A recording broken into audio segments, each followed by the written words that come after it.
But in the Christian concept, I do see a difficulty. I had asked, does God love his Son? And Dr. Craig said yes. But I also asked, does God love his Son as much as he loves the world?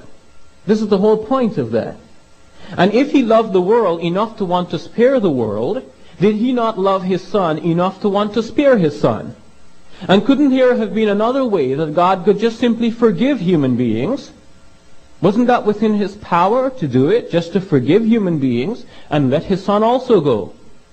Or if his Son decided to take the sin upon himself, couldn't God have said, Son, I really love what you want to do for these people, and I want to do for them that very thing more than you want to do it for them. As much as you want the people to be forgiven, I also want the same. Let them go.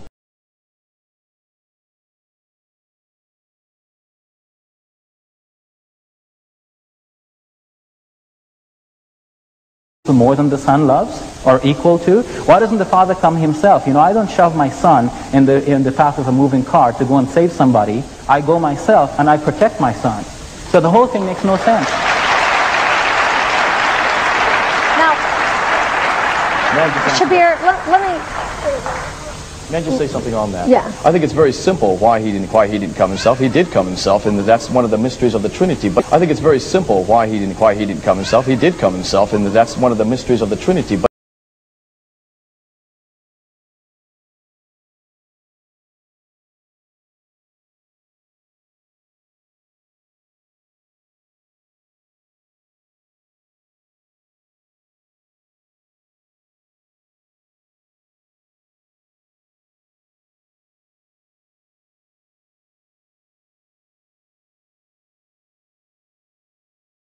that this gentleman thinks is just a complete destruction of Christian logic.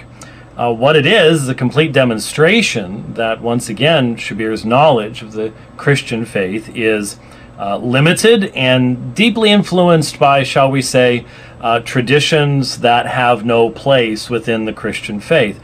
First of all, he makes reference to William Lane Craig. I would direct people to the many times, the many hours we have spent on my webcast, The Dividing Line, going through William Lane Craig's debates with Shabir Ali and with Bart Ehrman, and including, I believe, this very debate and the subjects that came up therein.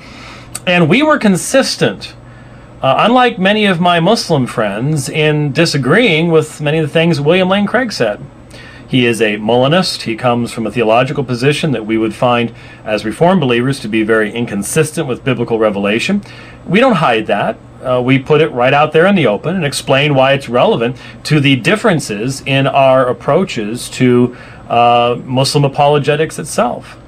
And so we've been very clear about all of that. And I don't see that being done very much by Muslims in providing a critique of their own apologists along those lines. But the question that comes up confuses the eternal love of the Father, Son, and Holy Spirit existing within the Trinity and the external love of God toward the world. And as Shabir always does, he separates the Father, Son, and Spirit as if it's a sort of an anthropological thing, which may come from, again, a simple Islamic misunderstanding of such terms as Father and Son. I think the writer of the Quran did not understand the doctrine of Trinity either. But be that as it may, he does not seem to realize that the biblical presentation, that is, it's not, salvation doesn't find its origin in one person and the others unwillingly involved and the third just tagging along. The gospel is Trinitarian. It is the work of the triune majesty in eternity past that chose the roles that each of the divine persons would play in bringing about the eternal covenant of redemption. Jesus gives himself voluntarily. The Father is the fountainhead of this entire plan. The Spirit is the one that comes and makes this to come alive. The entire response completely misses the point because it separates the divine persons.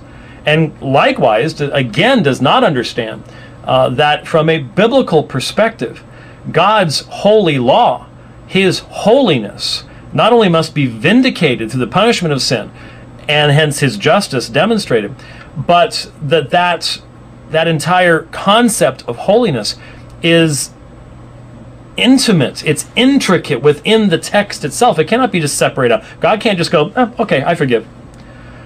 Because that would mean that his holiness is not being demonstrated. There would be injustice in the world. If he brings wrath against one, but he doesn't give against another, you have injustice. The cross is the only way that we can have forgiveness, because God's wrath comes against Jesus Christ and against him perfectly.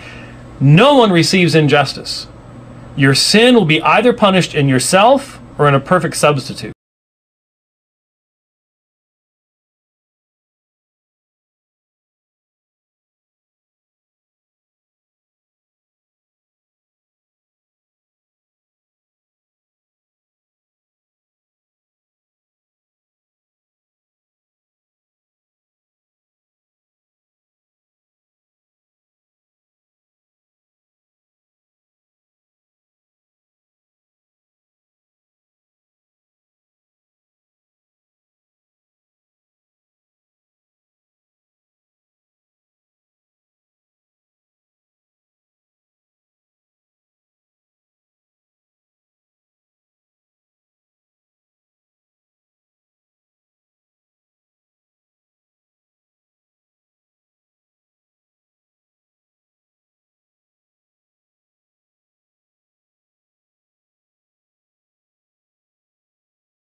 And now I pray unto God the Father, and I pray that the Holy Spirit will manifest his power to convince and create evidence.